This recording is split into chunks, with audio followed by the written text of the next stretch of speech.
sebagai observer dan saya Emi Siti Mariam sebagai coach.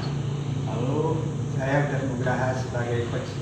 ya sekian, terima kasih, selamat menyaksikan.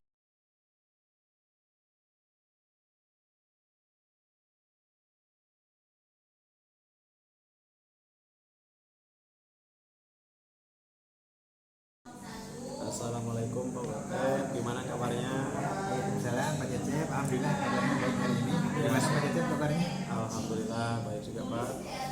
Sebelum proses coaching ada yang akan saya bicarakan dulu ya.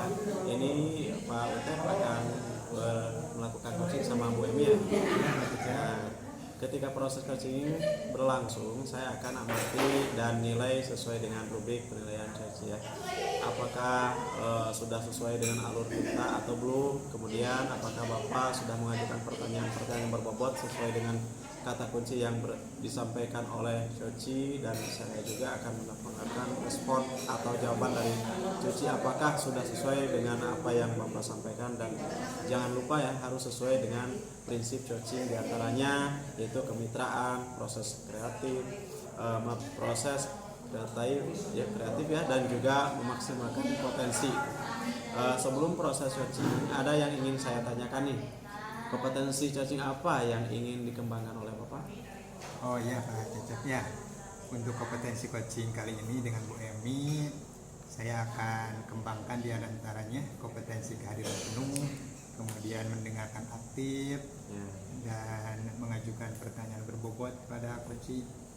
Terus bagian kompetensi mana yang secara spesifik ingin diobservasi oleh Bapak? Saya akan mencoba mengobservasi berkaitan dengan mendengarkan aktif. Ya. Indikator ketercapaian dan tujuan pengembangan yang diinginkan seperti apa? Ya, saya ingin menuntun coaching supaya lebih menggali lagi potensinya dalam menemukan solusi bagi permasalahan yang dihadapinya. Mungkin itu Pak Caca? Iya, iya. Assalamualaikum Mbak Emi. Waalaikumsalam Pak Utet. Gimana kabarnya Mbak Emi? Kabarnya agak kurang baik nih Pak. Makanya semalam saya chat Bapak, saya ingin bercerita nih ke Bapak tentang masalah saya Pak. Ya udah kelihatan dulu gitu kan ya. Kira-kira apa Bu masalah Ibu yang dihadapi hari ini? Jadi Pak, saya punya masalah dengan siswi saya gitu ya, para siswi lah di sekolah saya mengenai dandanan mereka Pak ke sekolah. Gitu ya Bu ya. Kemudian apa yang ini Bu peroleh dari pembicaraan kita hari ini?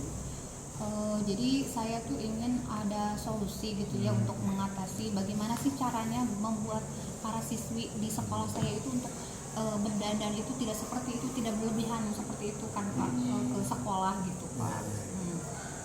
Selama ini Ibu yang sudah dilakukan apa saja? Kalau boleh tahu seperti apa penampilan para siswi di sekolah Ibu?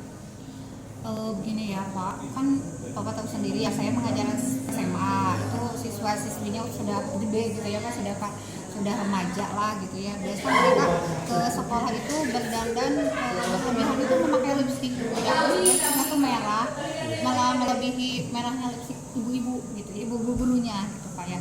Dan itu kan tidak sesuai dengan kesepakatan sekolah bahwa yang tidak memperbolehkan siswa untuk menggunakan lipstik ya, maskara dan sebagainya, make up lah berlebihan gitu Pak. Nah seperti itu gitu kondisinya tuh Pak. Selama ini Ibu sudah melakukan? Jadi kalau selama ini sih yang saya lakukan kalau misalkan menegurnya gitu ya, kayak secara langsung. Jadi kalau misalnya saya bertemu dengan mereka, saya tuh lipstiknya merah gitu, itu mereka merah banget tuh pakai maskara. Kadang saya kalau sudah kesal ya Pak ya, saya bawa ini tisu basah, saya suruh mereka bercermin, terus saya suruh mereka untuk melapnya sendiri gitu. Tapi itu tidak membuat si anak itu gerak. Besoknya kayak gitu lagi, emang hari itu dia sepertinya takut gitu ya, nurut, tapi besoknya kayak gitu lagi gitu Pak, seperti itu. Apakah Ibu sudah merefleksi yang Ibu lakukan? Gini ya Pak ya, kalau saya pikir-pikir cara yang saya gunakan itu sebenarnya kurang efektif, tidak efektif lah gitu. Jadi tidak membuat mereka mengerti. Mungkin saya selama ini itu ya Pak ya, tidak bisa menyentuh perasaan mereka, membuat mereka sadar. Mungkin selama ini saya hanya menerapkan aturan-aturan saja gitu ya, saya tidak pernah berdiskusi dengan mereka gitu. Kenapa ya?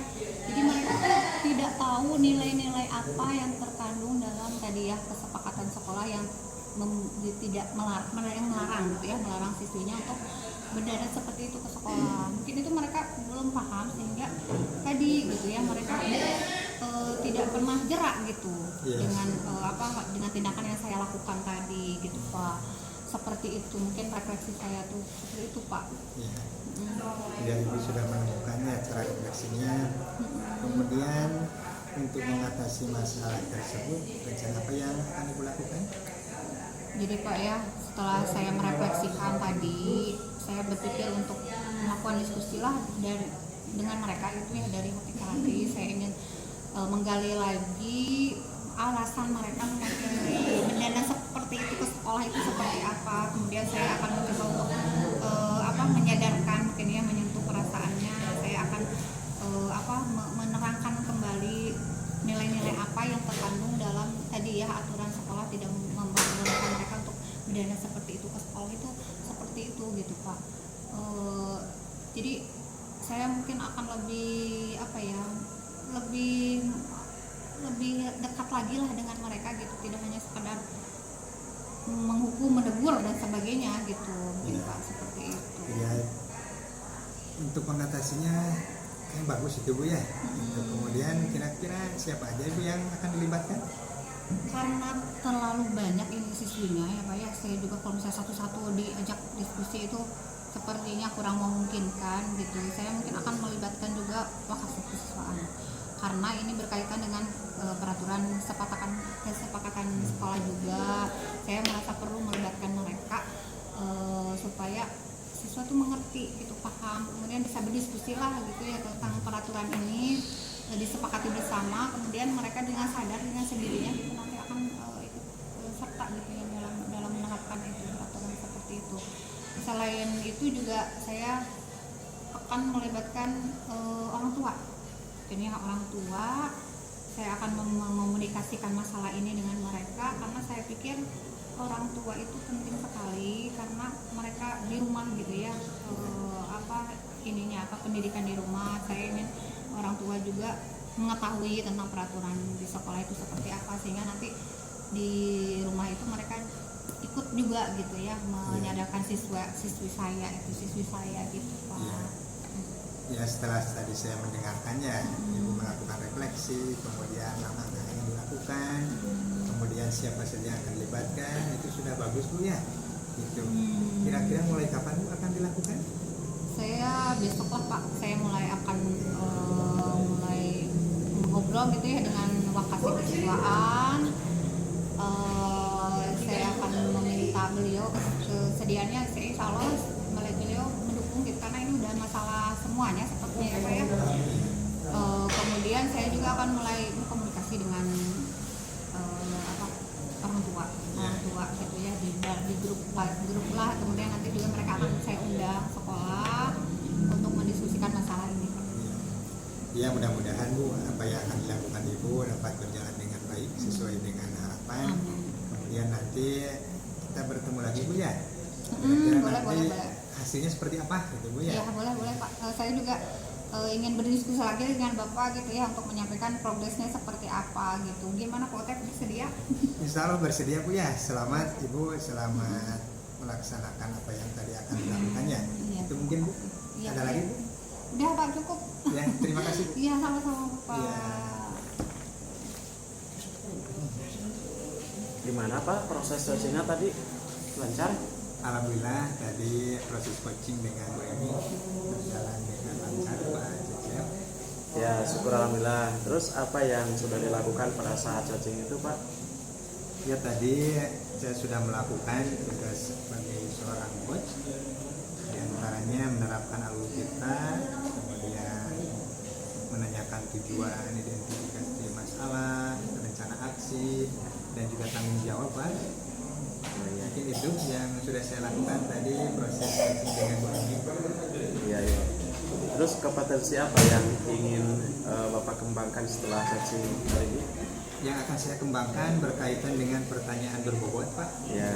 Karena itu perlu sekali berkaitan dengan keberhasilan dari apa yang akan dilakukan oleh Bu Emi. Mungkin itu, Pak. Ya, ya. Itu cukup begitu saja, Pak. Ya, Terima kasih ya. Sama-sama, Pak.